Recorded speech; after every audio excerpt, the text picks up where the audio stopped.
Hello, Medicare nerds. Do you want to understand what wearables are and why wearables has been kicked around in the media? Dr. Oz has been talking about wearables and the future focus will be shifting to wearables. What does that mean? So what immediately comes to mind is a smartwatch. The watches have gotten a lot smarter, and so they can tell a lot of information about your blood pressure.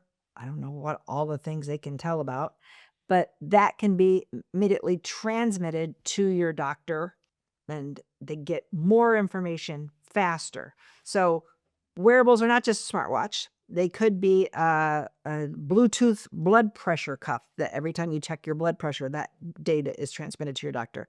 They could be the continuous glucose monitors. Those are really popular right now. And there's other things. Weighted scales. Have you seen those scales that they keep all your information, more than just your weight, and they're transmitting that continually. So Medicare wants to get more information before you get sick.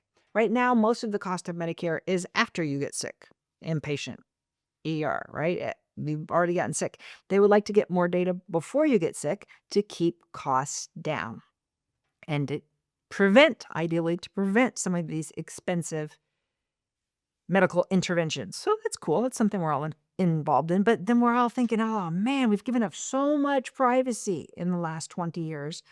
Am I going to be required to walk around like a drone and they can tell what my blood pressure is and what my sugar is? And then I really want to go over to Dunkin' Donuts and eat some crap. They're going to know that I'm doing all this and, is there any privacy?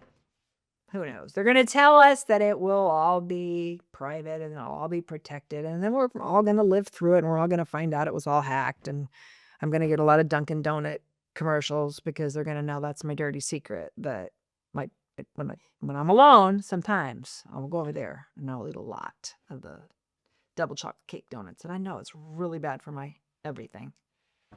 But wearables right now are already a thing with Medicare Advantage companies. So they give you, everybody's different, but they will give you the different wearables. They're experimenting. They're more cutting edge because they're more, working on costs all day long. So we'll see them leading the way and traditional Medicare following up from behind. But like I said, you've heard a lot of the word, if you're following, and you've heard the word be bantered around a lot in the last year, wearables. And eventually they are going to use this as an incentive. And something that starts off as an incentive later becomes an obligation. We know how this works, right? Where you're penalized. And if you don't do it, now we have a problem. And what they have foreseen, the industry analysts that are smarter than I have said, what they foresee is on your Medicare Advantage plans, because Medicare Advantage is where most of the Medicare beneficiaries will be. They'll say, these are your over-the-counter benefits if you opt into this wearable. These are your whatever other benefits if you participate in this blood pressure screening weekly. And these are so your benefits will be lower, your supplemental benefits would be lower, less attractive if you want to be off-grid and you don't want to participate. Interesting. So if the analysts are talking about it, then it's already being talked about by the carriers and it's coming. And maybe it's not so bad. I mean, we don't really have any privacy anyway, right?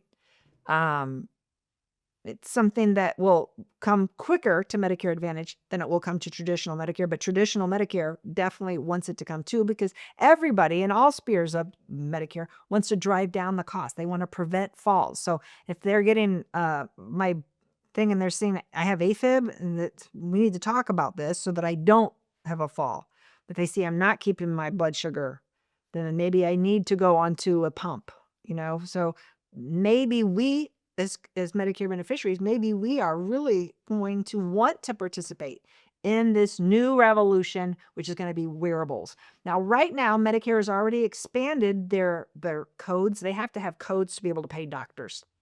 And they've already greatly expanded their ability to pay for remote monitoring. So that's already, that groundwork has already been laid. And a lot of this stuff you hear a little bit about, but you don't know what they're talking about. This is they want to be able to keep a better track, more data on you to prevent expensive illnesses, interventions. And I think most of us could get on board with that.